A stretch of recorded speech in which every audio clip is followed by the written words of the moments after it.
involved. We're going to tell you about the work of the UNDP Small Grants Program, and this is your introduction to civil society matters. David Bynoe joins us now. He is National Coordinator of the GEF Small Grants Program with the UNDP. Good morning. Great to have you with us this morning. Good morning, Cassandra. It's always a pleasure. And also good morning and blessed New Year to Barbados and members of the National Steering Committee watching. Yes. Now, this is the first of a number of conversations in the months ahead. And we wanted to take the opportunity to let you really explain what this is all about and let civil society understand what their role is going to be with the discourse that is coming up. Excellent.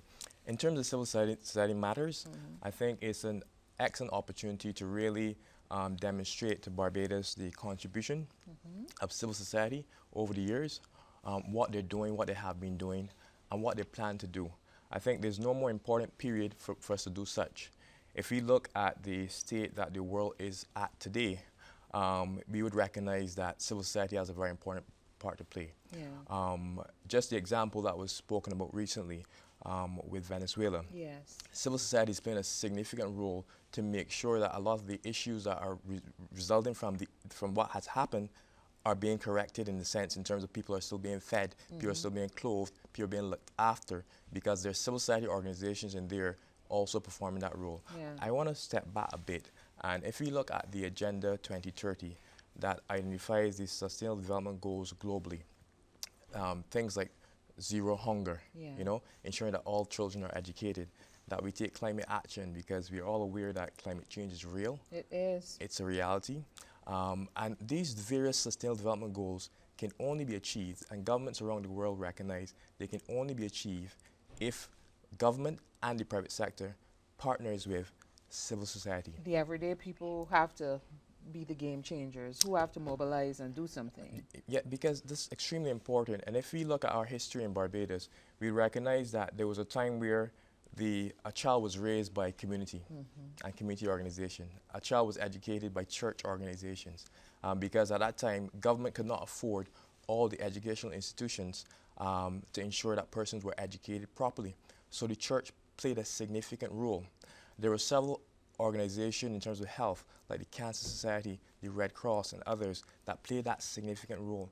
And we want to point that out and make it very clear the role that civil society is actively playing, not only here in Barbados, because we are a global program, we're present in 125 countries around the world, and when we really check the numbers, globally, civil society contributes about 2 to 5% of gross domestic product in most developed countries. That's a big contribution. It is.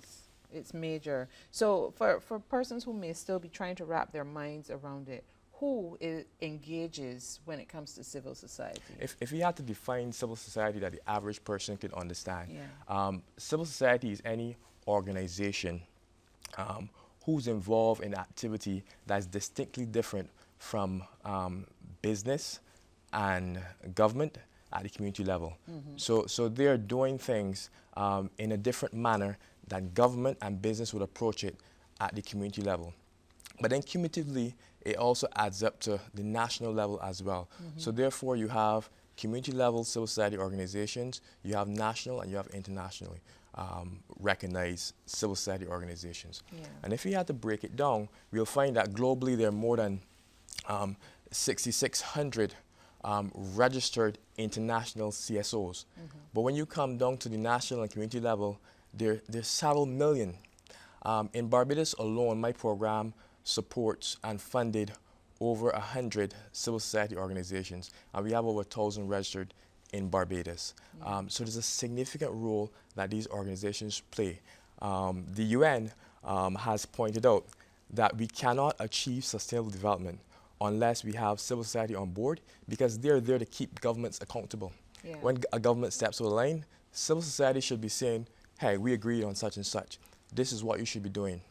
When policies are not being implemented the way they should, and people on the ground, the most vulnerable, are feeling those effects, civil society should step in and say, well, you know, there are persons there who are unemployed, there are homeless people who are not being taken care of, you know, there are people who are not being educated to the level that they should be. That's the role of civil society. And they should not... Policing organizations, in a sense. That's a significant part of their role, to hold governments accountable.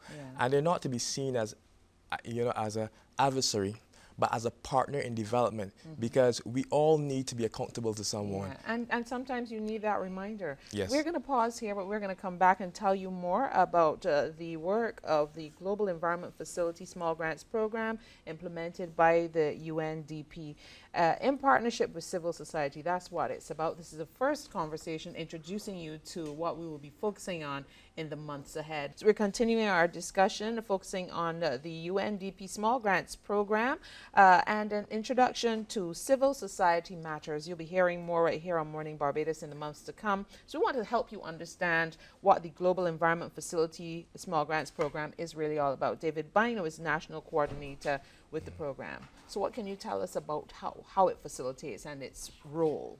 In terms of the development over time, in 1992, the year of the Rio Convention, the Global Environment Facility Small Grants Program was birthed. And it was birthed because globally, when people hear United Nations, they normally think of large, national, international programs addressing issues at that level. They suddenly think of the community level. And therefore, there was a lacking of programming at the very lowest level in the community.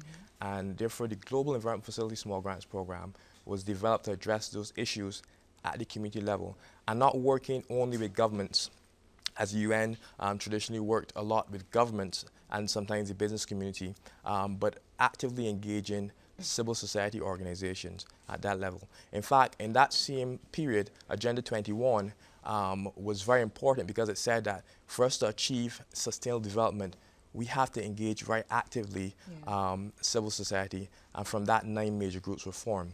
So the Global Environment Facility, we target and we seek to address global environmental issues, but we do so at the community level.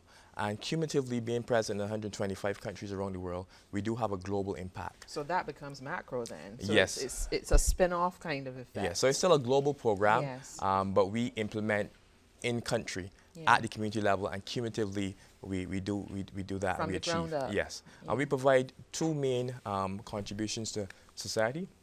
In terms of our direct work, we provide technical assistance. So if persons in the communities and their organizations have any technical issues, we can provide that technical assistance. But we also provide grant financing, and people love to hear that, grant financing. We provide 50,000 US grant financing as our normal grant, and we do have some strategic grants that go up to 150,000 US. And we have planning grants for persons who have capacity issues in writing, because everyone is not able to just go and write a proposal and get it approved, and therefore we provide some assistance with a planning grant of 5,000 US. So This far, is good to know. Yes. I've been responsible for the program for the last 6 years, and the last 5 we would have facilitated over 8 million US dollars in projects here in Barbados. So we have been making an impact in every parish. Just today I'm going to a school for a ribbon cutting event, and we have funded projects in over 43 schools in Barbados. So it's amazing the impacts that we're having. And the good thing about this program, we're not a program that talks, because we have resources, we see action, we see it fast. Our projects, within a couple of months, you can see changes.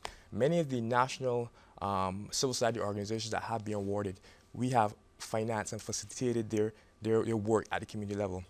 We saw recently the Nation Fund Ranch and Corey, his excellent work. Over the last 2 years, we facilitated project funding of about 2,000 US dollars. This year alone, we provided another grant.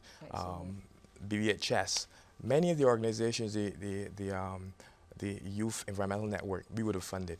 So it's amazing the work that we do and the contribution that we're making in Barbados. This year is going to be our 25th year anniversary in Barbados, because although we initiated in 1992, we started in Barbados in the OECS in 1994. Excellent. David Bynoe, I'm looking forward to the conversations coming.